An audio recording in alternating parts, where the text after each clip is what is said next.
What if your ceiling fan could turn your entire room into a gaming setup, a party vibe, and a smart home centerpiece at the same time? So I found this, the Govee ceiling fan H1310. It's not just a fan, it's basically RGB overload on your ceiling. Here's what makes it different. You get dual lighting, a main light and a backlight, both fully customizable with over 16 million colors. Brightness, around 2800 lumens, so yeah, it actually lights your whole room.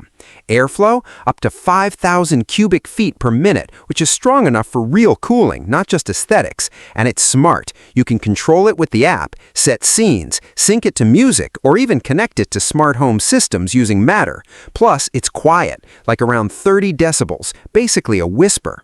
And real users? Mixed but interesting. From Reddit, the white lighting is bright as hell, lots of customization, but also can't control top and bottom lights separately. So yeah, powerful but not perfect.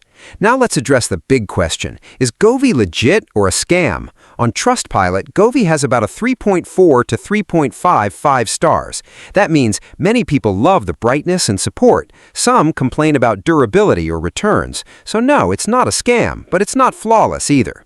If you want a ceiling fan that just spins, skip this. But if you want your room to feel like a whole experience, this might be the coolest upgrade you didn't know you needed.